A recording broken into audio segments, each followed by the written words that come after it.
Give thanks and praise. Much love and respect, dissidents. Welcome back, welcome back. So I've done this particular installment, I think 4 times now. And every time I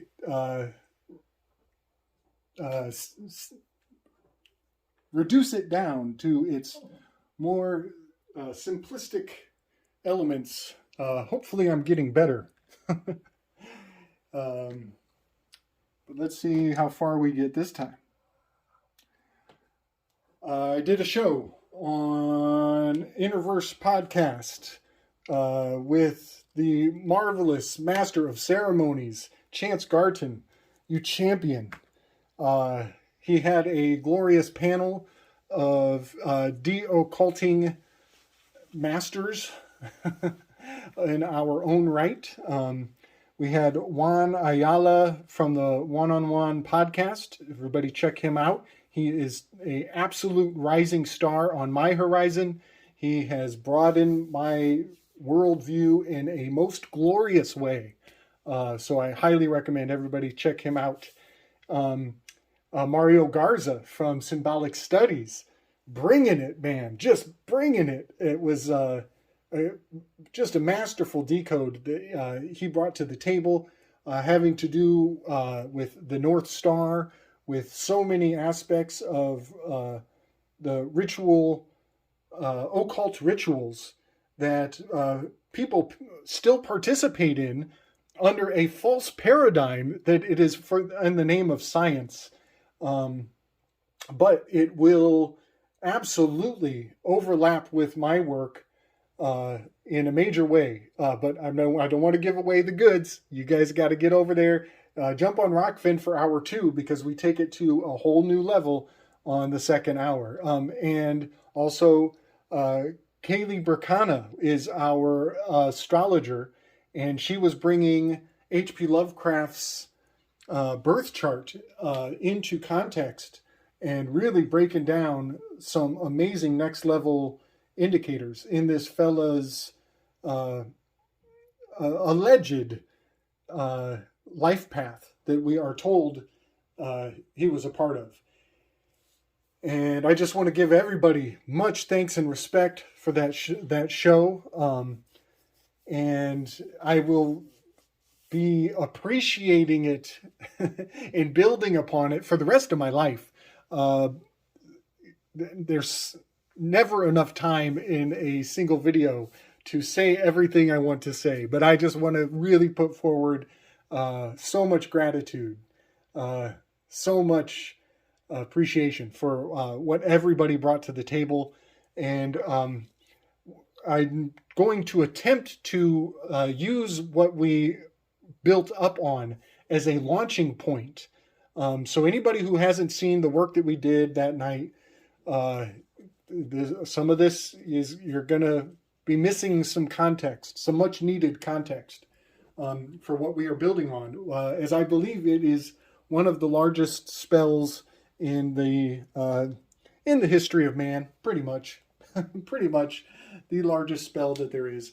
But one aspect that is a good starting point to bring forward what I want to share tonight is H.P. Lovecraft had a call sign on his correspondences when he would write his 75,000 letters that he circulated in the Pony Express of his days. All of his letters were signed off with, "I am Providence." Very important, very significant.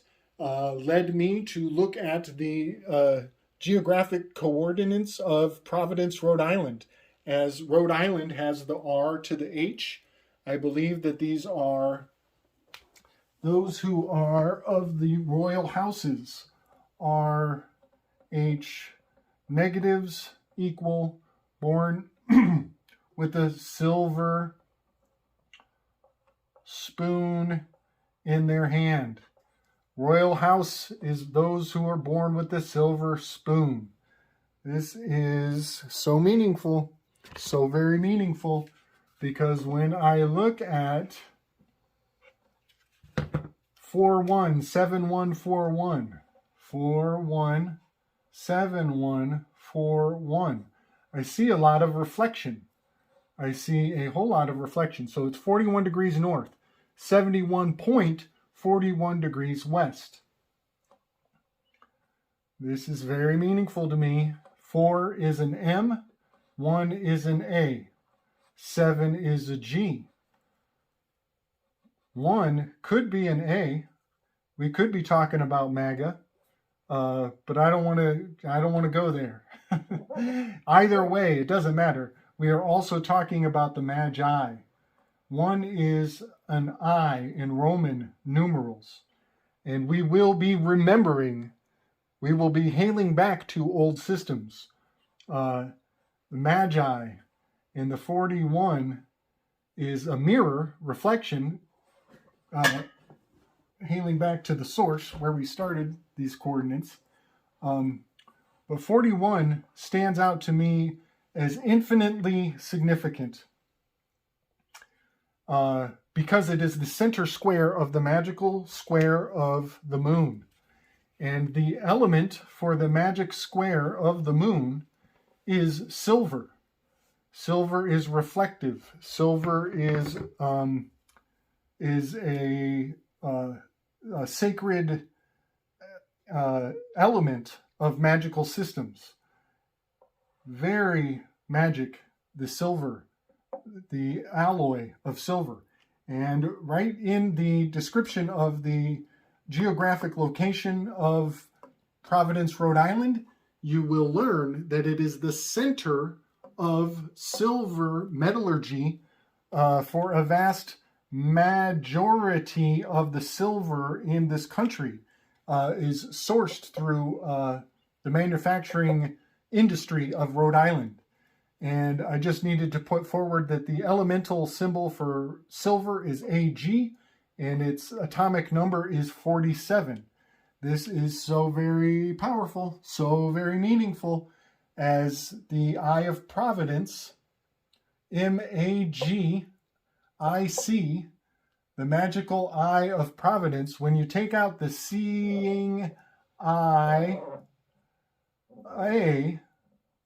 the CIA, when you take the CIA out of the word magic, what remains is a 4 and a 7, hailing back to this magical square of the moon and the element of silver.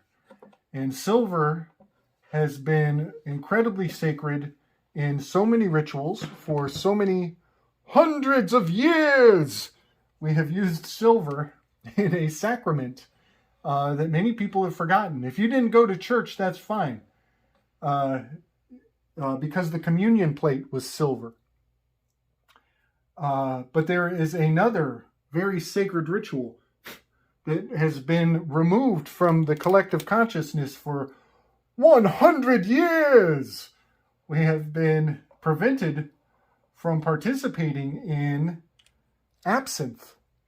The absinthe ritual involves a silver screen. There is a silver screen that is placed at the top of your absinthe glass. When you pour the absinthe into 1/2, you fill the cup 1/2, half the way. Let's see, we'll just do it this way. 1/2 full, right? The glass is half empty. Is it half full?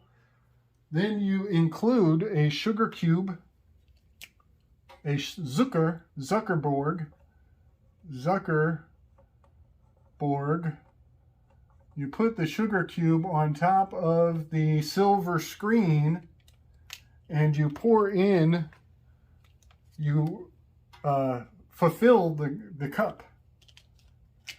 And when you fill the cup all the way with the other half of the cup, you fill the rest of it with water. And what happens is absinthe releases the oils.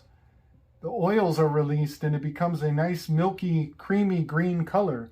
This is called louche.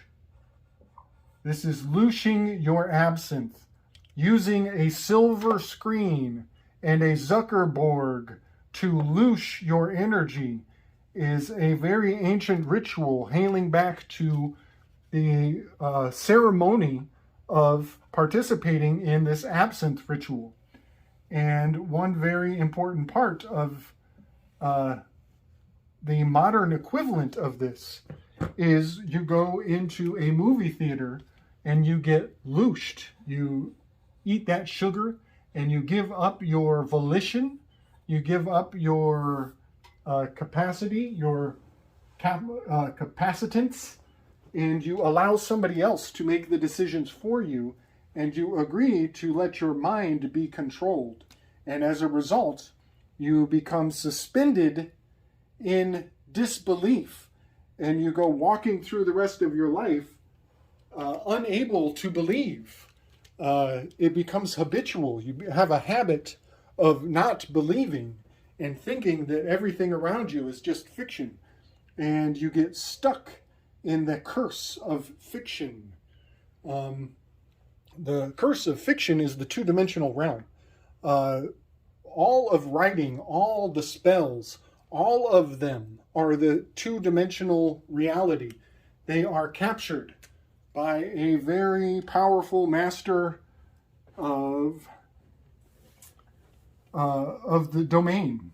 The second Hermetic principle is correspondence. And all correspondence, all writing, goes back to the Nakatav. Oops, I-A-T. I think I got that right. A-V. Nakatav. In Hebrew, Nakatav is written. That which is written belongs to the Vatican. The Vatican has dominion over everything that is written. All of these standards, S-T, that's first, second, N-D, 3, R-D. All of your standard operating procedures, all of your forms. The word form in Black's Law is a skeleton. If you give rise to a graven image, to a skeleton, you are filling out their forms. You are participating in their system. And what happens when you fill out their forms, when you adhere to their standard operating procedure, the next thing you know, you are standing in red. You are indebted to them because all of the second Hermetic principles are captured. You are in the curse of fiction. And the reason why I know that H.P. Lovecraft is holding the mantle of a master of the curse of fiction, the reason I know that is because he makes the claim that the most powerful human emotion is fear. That is how you know you are dealing in fiction, because everybody knows that fear is false energy appearing real. And if you agree to those terms, to those standards, then you are dealing in the realm of fiction, that two-dimensional correspondence, the realm under the Vatican dominion. And we are not our biometrics. We are not our footprints, our fingerprints. We are not our gait, our stride. We are not the black ink of the captured baby's feet that they ship off to that dark, dark agenda. Let's talk about the Joachim and the Boaz. I talk about this a lot. This is the J to the B. This is the jab. These are the two pillars at the gates of Solomon's temple. This is a 1. 10th letter reduces to a 1. Second letter reduces to a 2. Those are the standards. This is the 12 inches that make up a feet. These are the 12 months that make up a year. This is the standard operating procedure. You are standing in red. You are indebted to. You are colonialized. Colony. And you are the subject. Your thoughts are subjugated. We are talking about the colon. You are agreeing to their captured system of communication. They have laid a claim, a complete and total claim, over the second Hermetic principle. And it is really gratifying to attain more affluence in understanding the nature of the system that they have put around us. And a lot of people think that the Matrix is telling you that you're not really here, that you're bubbled up in some cocoon with virtual reality goggles and nozzles up your ass and hoses in your nose. It's not nearly as literal as a lot of people take it. It is very simple. It is so much more simple. It is only a matter of capturing the metrics. The metrics. Oh, that is the magic of the Matrix, is to have capture over the metrics, to have capture over the standards. And when you use their standards, you are standing in red. You are indebted to their to the people who put the construct together, who even gave you your language, that written two-dimensional realm. So I want to talk about the first Hermetic principle and the second Hermetic principle. Number 1, we're talking about 1 to 2. These are the standards. The first Hermetic principle is mentalism. I have an M right here. M being 1-3. 1-3 is a J and a C. This is the Jesus Christ. Don't fuck with Jesus Christ, y'all. He's at the beginning. And all hails back to the M. This is your middle initial. M is the center of the alphabet. 1 through 13, 13 through 26. He is in the middle of it all. He's in the crossing point. He's on the cross of the alphabet. So I want to talk about M and the A. The A, that's Juan. That's Juan. Oh, I'm getting this flipped around. The M-A, this is John the Baptist. M-A. M-A. And then let's talk about the tricks. This is the Ma tricks, the tricks of Ma. This is the 3 tripartite crossroads. This is the 3-way X, the 3-way crossing.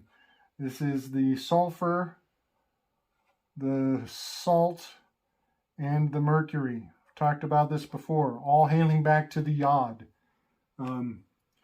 But I am repeating myself considerably. So, M-A, the Ma tricks, the tricks of Ma. That is 4 is 1 plus 3. Mentalism, the beginning, the initiation. Number 1, the first. Hail, hail, Jesus Christ, Jesus Cristo. Second Hermetic principle is correspondence. It starts with this C. I want to point out that in Roman numerals, C equals 100 years. Centavo. It has been 100 years since we were legally allowed to participate in this ritual of the silver screen, the original silver screen of the lushing of our absinthe. And since then, we have been very absent-minded about the very sacred nature of silver and having it all come from this one central location under the eye of Providence, as that is the artistic depiction that is on the back of the dollar bill, which is no longer supported by silver. There's no more metal backing that money. And people just move forward in the realm of fiction, believing that that piece of paper is worth a damn. But there's no more silver backing it. And there hasn't been for quite a long time. In fact, we're coming up on 100 years of meaningless paper. It's very profound. It's very profound. So I want to read a very moving speech from one of the great figureheads of our culture today. I want to read the speech of Morpheus from Lawrence Fishburne. Oh my gosh, Fishburne. Fishburne hails back to Vesuvius, Mount Vesuvius erupting, when the Vulcanalia ritual, they were marching fish up to the top of that volcano and giving the fish as an offering to bring in the new century, to bring in the turning of a new age. And those fish were put into the cauldron of the volcano of Vesuvius, and they included Emperor Augustus, into the volcano's sacred holiday, and the volcano did not approve. It disapproved of the fish that they burned as an offering at the top of the Mount Vesuvius, and the volcano erupted. The god Vulcan spoke disapprovingly. Let's just put that forward. And we are talking about Vulcan, who is the Smith, Agent Smith, Lawrence Fishburne. So many aspects of history are encoded in these very simple names. Okay. Zion, hear me! Hermes, Zion, hear me! It is true what many of you have heard. The machines have gathered an army, and as I speak, that army is driving nearer to our home. Believe me when I say we have a difficult time ahead of us. U.S., a difficult time ahead of U.S. But if we are to be prepared for it, we must first shed our fear of it. We must strip away from the two-dimensional false reality of fiction, the curse of fiction. I stand here before you truthfully unafraid. Why? Because I believe something you do not? No. I stand here without fear because I remember. I remember that I am here not because of the path that lies before me, but because of the path that lies behind me. I remember that for 100 years we fought these machines. I remember that for 100 years they have sent their armies to destroy us, and after a century of war, I remember that which matters most. We are still here! Today, let us send a message to that army. Tonight, let us shake this cave. Tonight, let us tremble these halls of earth, steel, and stone. Let us be heard from red cave to black sky. Tonight, let them remember. This is Zion, and we are not afraid! I love that speech. I absolutely love that speech. But it is the terms of the agreement. It is very important that we remember that 4-1. I remember that 4-1. 41 is the center of the magical square of the moon. And for 100 years, we have forgotten our relationship to these alloys, to these metals, to these machines, to the silver, the standard of which used to back our money, that used to give meaning to the eye of providence. And for about 100 fucking years, they've been giving us pieces of fictional paper that don't mean shit. You can't take that fucking piece of paper in and get dick back for it. You're going to have to eat the paper if you want nutritional value from it. They saw this war coming a long time ago, folks. They saw this war coming a long time ago.